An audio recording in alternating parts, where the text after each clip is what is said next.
Welcome friends to my review of the N100, they call it a PfSense router firewall. However, this is technically a mini PC and you can install anything you wish upon it. And today I'm not going to be using it for a PfSense router. I'm just going to, test it out. What does it look like on the inside? What does it look like in hand? So this is the listing on AliExpress, and it's probably could be found for a similar price on Amazon, linked below. The unit that I have is with the N100 DDR5 memory. Let's quickly take a look at the Intel processor N100. What does that mean? So what's interesting about the N100 processor that I found is that it is Intel 7 lithography. So power efficiency wise, probably this is the most power efficient that Intel could get technically. And it does have very little cores, 4 cores and 4 threads. However, look at that TDP of 6 watts. So if it's a 6 watt TDP, you could have a server or a little tiny mini PC running at that 6 watt unit. Probably not a gaming PC, obviously. You would not be gaming on it because it does have only Intel UHD graphics, which is probably their lower end stuff. What I do like is that the processor was released on Q1 2023. Max memory channels, so it doesn't have dual channel memory, so you would just put one DDR stick in there. I have a DDR5 stick that I'm going to be putting in. Graphics output, notice 4K support at maximum 60 hertz. So that's interesting.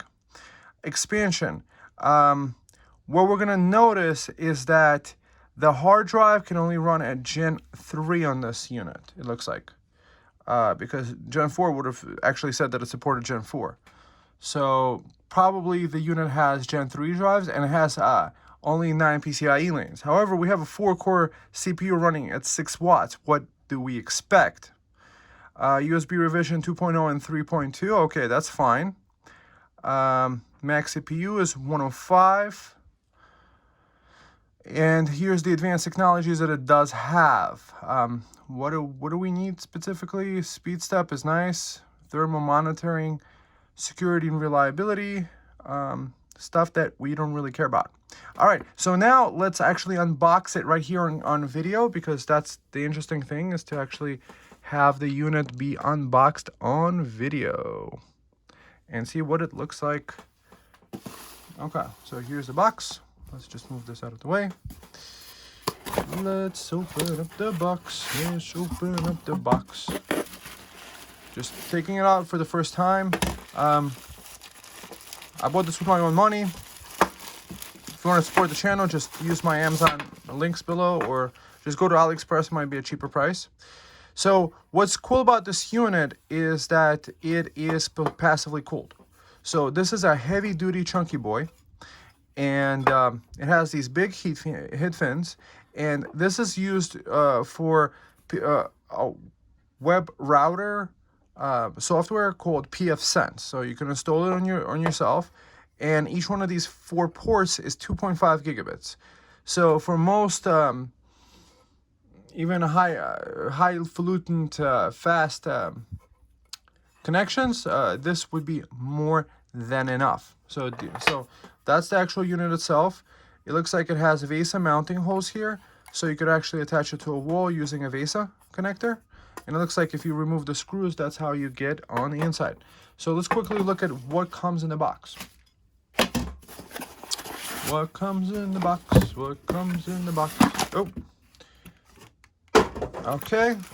So we got a cable for this guy, and we have this PCIe.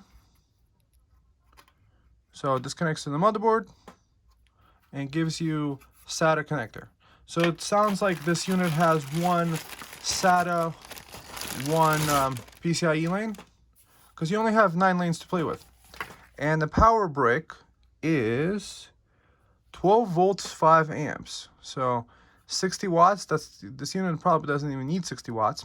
However, I do like that this power brick is UL listed. So having it connected to your PC, looks like it had a quality control pass, which is nice. And it has a little, I guess, maybe a light here. This might be a light or it might just be an indentation. So it looks like a safe unit to use with the 12 volts.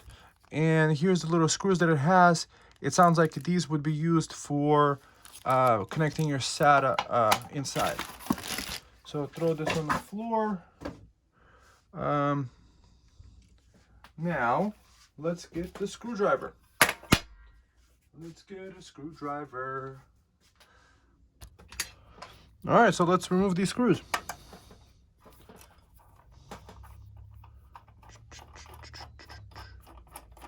This is the fun part. That's why I love getting PCs, is to do all this stuff with checking out the new hardware. What can it do? What are the functions? So what am I thinking I'm going to do with this PC is I'm going to try out Open Media Vault with it. And probably try installing Nextcloud and have even web dev access. This, I think, could be a really nice little mini server. I would say in the price range, it is very similar to the Zima board, which is kind of cool. It does already have a operating system installed, pre-installed Casa OS, and you could also have Nextcloud on that. However, I've never tried the Media Vault, so I'm gonna check it out. Okay, so 4 ports. This is what it looks like on the inside. So what do we have the configuration wise here?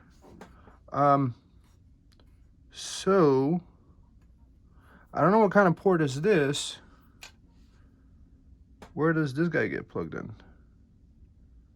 Oh, so this guy, I guess, gets plugged in here. These 2 ports over here. So let's plug this in. To see what it looks like.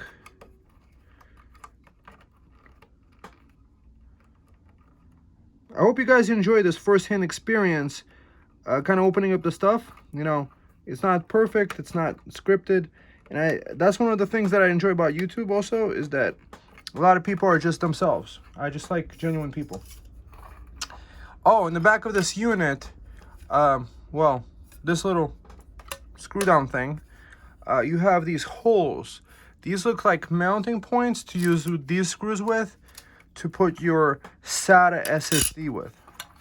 Obviously this doesn't come with a manual. So this looks like a 2280 port for a SATA SSD, a single DDR5 slot, and this slot, I'm not even sure what this means, what this one is.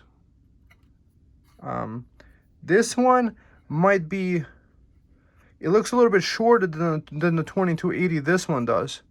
So maybe this is a secondary SATA that could be connected.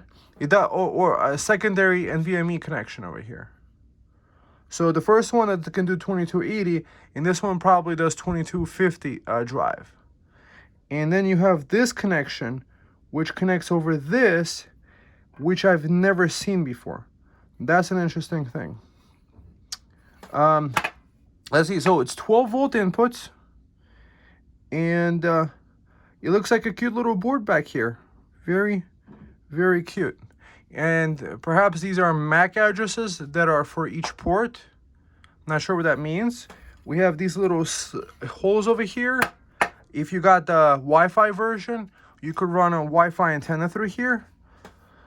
So perhaps this one over here is designed more for kind of like to put a carrier card that converts the NVMe into an AE key to give you the Wi-Fi card, because the Wi-Fi card is AE key and this one is called an M key. This one and this one, the NVMe port. This one I'm still curious about. What kind of a port is that? Oh, Wi-Fi 4G. Okay, that kind of explains it. So perhaps this is some sort of a carrier card you have to put in here. I was right about the carrier card, but probably not for use here, but for use over here. Wi-Fi 4G. So technically you can actually have this remotely connectable via 4G. Interesting. Now let's get some drives in here and boot it up for the first time. So the 2280 you see fits in here like this. 2280. And this one, it looks like a 2250. So I guess it does have a secondary NVMe drive. However, you can't put two of them at once at the same size. So let's see, does this guy fit in here? No, I don't think this is keyed in for that. This one is probably an AE key card. Some sort of AE key. So the NVMe drive doesn't fit in here. Nope. So this one is not an NVMe slot. Next, let's plug this guy in. This is a Gen 4 terabyte drive. It already has Windows 10 pre-installed on it. So what we're looking to do with this test is to see if it boots and maybe do a test of the crystal disk mark, the speed of it. You know, we just want to find out the speed of the main unit. Is it Gen 3? I'm assuming it's a Gen 3 because that's what we saw online. However, who knows? What if it is Gen 4? And this is a single DDR5 slot. Let's get some DDR memory in here. So this is the memory stick we're going to use, the DDR5. This is 24 gigs of RAM. So plug this bad boy in here. Oh, not this way. I guess this way. Boom. Satisfying click. Okay, so we're not testing the SATA. This one is probably maybe a SATA slot. I'm not sure what this slot is and what this slot is still. It does have additional pinouts. I'm not sure what this pinout means and what this pinout means. What I'm assuming is that it's some sort of auxiliary power. So this one says sys fan, and this one says DC in 12 volts. No. RJ45 COM1, COM2. No, this is RJ45 COM port. Okay, that's the COM port. And that one is COM2. And this one says M2 5G. So maybe this is for a 5G card, this one. So because it says M2 5G. And this is Wi-Fi 4G. So that's kind of interesting. So this unit out of the box can support dual drives. Let's get this plugged in and powered on. Do a quick crystal disk mark test and maybe a few CPU benchmarks, and then come to the conclusion of this video. And then I'm going to start playing around with it. Open Media Vault, different Linux distros, VMs. I mean, that's kind of cool. Why I like it is that 6-watt TDP. So we'll actually look at exactly how much it draws from the wall when it's powered on with a single SSD drive. So this is with the unit connected. We're getting 16 watts. I'm not getting a video output yet. However, this is what the unit looks like. It has all the connection ports on the back. I'm not using the original adapter because this one has a power meter right on it built into a DC port. So the input is getting 12.12 volts, and it's not actually going over 20 watts being connected like this. All the USB ports are on one side and all the Ethernet ports are on another. So perhaps the way that it's designed is that it is kind of like a server appliance. You're probably going to be accessing only the Ethernet ports from one end, connecting and disconnecting. And yes, I was right about the 4G, 5G. There's probably a version with different cards you could plug in here and have it powered off the stuff. It does have these little lights on the front. It does have an HDMI port and a display port on the front. 2 USB 3.1 ports, looks like, or 3.0, and 2 2.0 ports. So for some reason it was not put into that, so we're getting booting to Windows for the first time. I apologize for the quality of the video. However, I mean, I can't really do much about it. So the SSD drive might be actually one lane PCIe 3.0 because of the 980 megabytes a second. This drive can do 5 to 7 gigabytes a second. While doing the test, it's pulling no more than 17 watts. That's kind of interesting.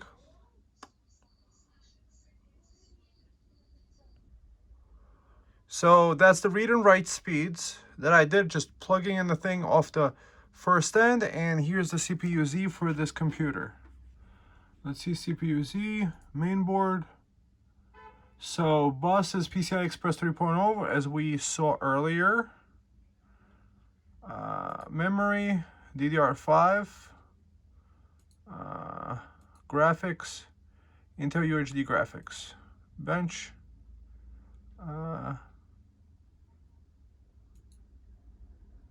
And then let's do multi-thread, bench CPU.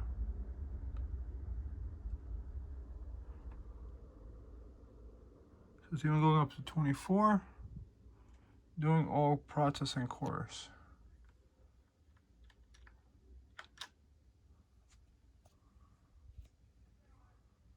That's at 100% CPU utilization. It's now down to 36, 250. So it looks like regular draw is about 13 watts. Maybe at the wall would be like 15 watts because I'm doing DC to DC here. So add a couple, plus or minus a couple watts. And yeah, that's that. Now let's do the Heaven benchmark. You see it even drops down to 0.89 gigahertz at the low things. USB not recognized. I don't know what that's about. That's, I think, my hub. Heaven benchmark. Quality high. Just everything as previously. And we'll see in a minute. So the benchmark, it looks like it's doing 10 to 11 frames a second. So this is not like gaming processing thing. Okay. Let it run through the test and we'll come back for what the average frame rates were. So it's still better than nothing. So while benchmarking, it's pulling 21 watts.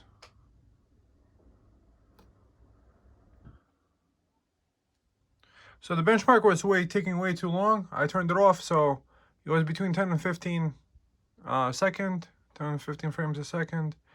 Not a powerhouse.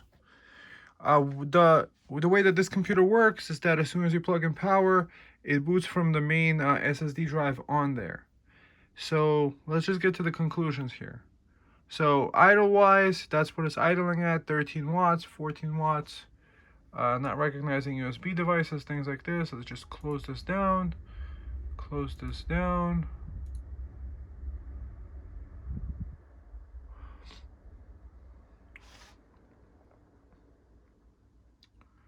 So that's idling with the, with the graphic output to the desktop. However, if you turn off the graphic output, it might actually go down to a little bit less watts. So 6 watts for the base power of the CPU probably, plus another 6 watts for powering everything else, like including this LED light, including the USB keyboard and things like this. So as soon as you plug it in, it powers up. Warm wise, I could keep my hand here forever. It's just barely warm after doing all that stuff. So because it's not a high DDP processor, it's fantastic. What else can I say about it? It's a low power computer. It's 120 bucks. You can't expect much from it. However, for a simple Linux server, since we tested the speed of how fast the SSD drive gets read on it, and since it has SATA, SATA is up to 400 megabytes a second, let's say, if a SATA SSD, 400 or 500 megabytes, maybe 540 max. So 960 read, or about like 900 megabytes read, 1600 write. So the NVMe slot sounds like it's wired by 2 slot. I think a lot of the lanes actually got put to the 2.5 gigabit network connections. So 2.5 gigabit networking connections are perfect for that. So for those that are gonna do PfSense on it, I'm just not gonna do it today. I'm not gonna say I'm never gonna do it. That's a good option. And a Nextcloud server. That's what I'm thinking. The idea about like Nextcloud, install Open Media Vault. I saw some video about it, and have Nextcloud that's accessible through anywhere. A little file server that takes, let's say 13, 15 watts, that could be operating at all times. That sounds kind of good. Fast, decently fast, and low TDP. I like that it's the 10 nanometer process. Intel 7, I guess, is a 10 nanometer process, so it's a pretty recent CPU, so it's quite power efficient. The listing that I saw on Ali, actually, there is an N150 version also that might actually work with it also. What else can I say about it? I mean, it's a computer. What is it for?